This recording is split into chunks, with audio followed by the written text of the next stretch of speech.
Bonjour à tous et bienvenue sur la chaîne Mon Doux Refuge.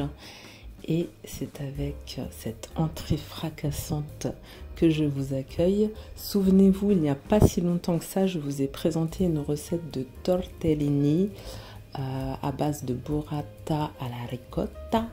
Et je me suis dit, pourquoi pas la soupe? Donc on va faire une bonne soupe avec la version fromagère, cette fois-ci, de ces bonnes pastas. Une soupe de légumes tout simplement au tortellini, qui j'espère vous plaira. N'hésitez pas, si vous trouvez ce contenu utile, à liker, commenter, partager, interagir avec moi. Il y a un être humain derrière cette vidéo. Dites-moi si vous l'avez aimé et merci de vous abonner, etc. parce que ça soutient la chaîne et ça aide pour le référencement de la vidéo. Ceci étant dit, on part en cuisine. On viendra prendre une casserole et là j'avais des légumes énormes, donc si vous n'en avez pas des énormes comme moi, mettez-en deux. Donc j'ai mis un énorme oignon, une énorme gousse d'ail et une carotte. Donc voilà, doublez la dose si vous voulez avoir la même quantité. Petit mea culpa, j'ai complètement oublié, on ajoutera aussi à ce moment-là, alors je voulais ajouter du basilic mais j'en avais pas, j'ai mis du persil à la place et un peu de thym, donc à vous et à votre créativité de vous laisser tenter par l'herbe de votre choix. Et bien sûr on ajoute un bon filet d'huile d'olive, ça part en cuisson. Je me suis trompée, je pensais que j'avais pris celle au fromage, mais en fait visiblement je suis fan des jambons fromage. Donc à côté on fait cuire ces belles pastas pendant 11 minutes. Et c'est là aussi que j'ajoute les épinards en branches. Donc vous voyez la quantité, pareil, il ne faut pas trop en mettre parce qu'après ça va prendre beaucoup de place. Les épinards en branches surgelés, soit dit en passant, c'est vraiment le contraire des épinards frais à la cuisson.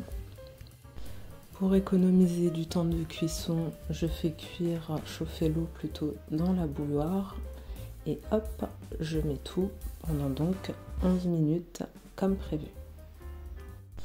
On continue, alors quand vous avez vos légumes qui sont un peu cuits, vous ajoutez une cuillère de farine ou de maïzena, c'est pour épaissir le bouillon.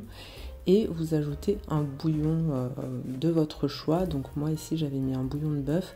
Vous pouvez aussi très bien ajouter de la viande hachée, mais comme j'en avais pas, j'ai mis ça.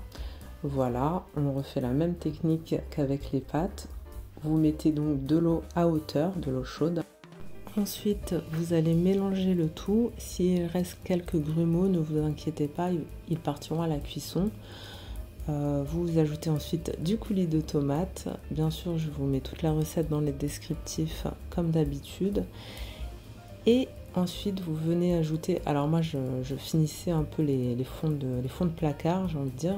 Mais vous avez le droit de mettre donc 15 centilitres de crème fraîche. Moi, j'en ai mis peut-être 10 avec un fond d'eau. Voilà, c'était un peu pour finir la boîte. Lorsque tout est bien cuit, vous ajoutez, vous vous souvenez, nos tortellini et nos épinards branches cuits. Et puis, vous obtenez ça.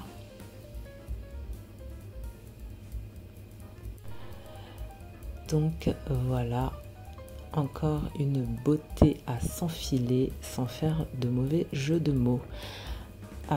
Vous laissez cuire encore quelques minutes, histoire que les pâtes s'imprègnent bien de la sauce soupe ou de la soupe sauce, comme vous voulez. Et vous n'aurez plus qu'à servir. Donc je peux vous dire que quand vous rentrez le soir et qu'il fait très froid et que vous avez très faim et que vous tombez sur une assiette de cette magnifique soupe que vous pouvez servir, soit dit en passant, avec un peu de parmesan à la fin, mais je n'en avais pas, et bien je peux vous dire que vous êtes heureux de la trouver et que vous prenez soin du monde à ce moment-là et que vous prenez soin de vous, si vous voyez ce que je veux dire.